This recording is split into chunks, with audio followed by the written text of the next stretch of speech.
So for today, I'm going to show you how I made this poster. My main goal with this poster was to experiment with typography, but I also wanted to get some experience with using the grid. So those were the two ideas that I had going into this poster design, but other than that, it was pretty freeform. So with that out of the way, let's get started. So like I said, my main focus for this poster was to experiment with typography. So that's where I started. I just started laying out the typography.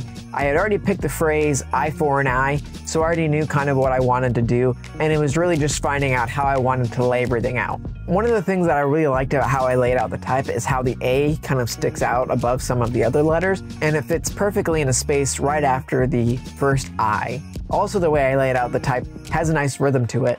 The script font is used sparingly. It's not always at the beginning of a word, it's not always the same kind of letter, and so it has a nice rhythm where it's being used just sparingly and in locations that kind of draw the eye and kind of have a guide to it. I also made the decision to kind of balance out the way that I laid out the typography by putting the first word I in the top left and then the second word I in the bottom right. So that way it kind of balances itself out a little bit and isn't just justified right. What's also nice is I didn't use the script font in the same letters in the words I. So even though there's some kind of balance or symmetrical aspect to the typography, there's also a bit of imbalance, which I think helps make it a little bit more exciting and it's not too repetitive. But of course, once I had the typography laid out, it was time to move on to the images. Like I said, I was trying to experiment with the grid, so that's kind of where I started, and I was just kind of laying out some shapes, moving stuff around, and just trying to see what the composition could look like and what kind of works with the typography that I've already laid out. Since that's kind of the main focus, I want to make sure that that's what gets the main focus, and that's where I'm focusing everything else around. What I ended up doing was kind of have these two rectangular boxes that are in the left and the right. In a way, I guess they're kind of the opposite of the words I that are on both ends. So I think it adds a nice balance and kind of fills in the gaps. But at that point, it was starting to feel a little bit too balanced. So I wanted to add some more in that would kind of break up that balance and might add a little bit more excitement to the piece. So really I'm just trying to find another way to kind of break the grid, add another box, and change the dynamics of the composition so it's not so evenly composed. What I ended up doing was adding a larger box in the bottom right that doesn't really quite align with the grid. So even though mostly everything is to the grid, there's something that isn't part of the grid that kind of breaks it up, and it also makes the composition more bottom heavy, which should make it a little bit more interesting since it's not going to be completely balanced. From there, I just started adding in some photos, trying to figure out exactly what I wanted to do, what I wanted to put in the boxes, and how I wanted to fill up the space.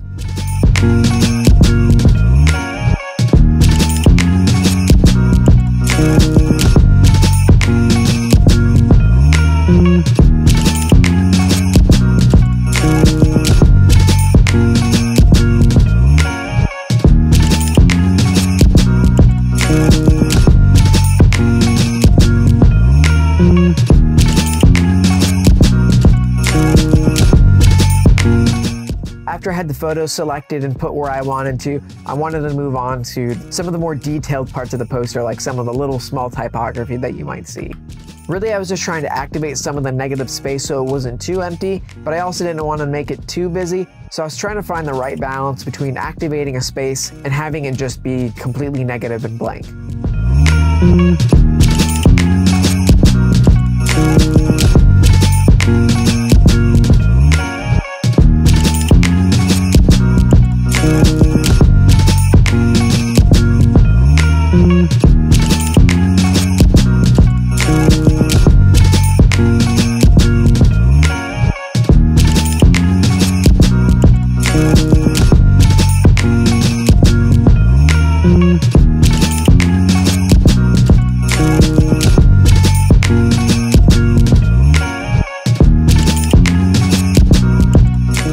Once I had those details in a place where I was pretty comfortable with, I started to think that the background was a little bit blank and it could use something. So one of the thoughts that I had was to take a very large picture of an eye and kind of use that as a texture in the background. So I brought the photograph in and just started experimenting, trying to balance out the legibility as well as having the texture in the background. I didn't want it to be too distracting, but I also didn't want it to fade too much in the background.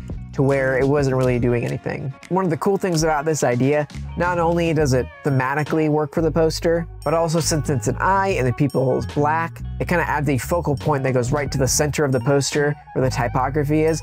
And so I think it kind of frames up the typography in a really cool way. Not something I necessarily planned on, but I think it was a kind of a cool detail that just so happened to work out.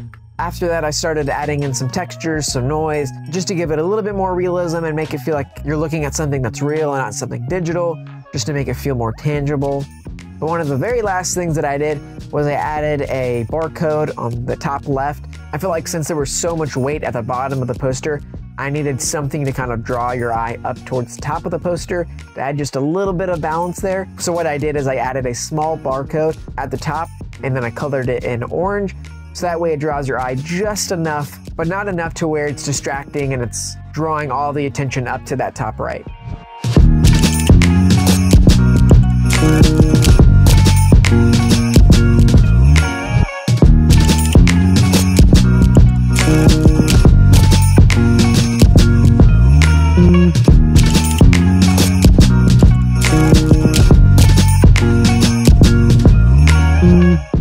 And here's the final design.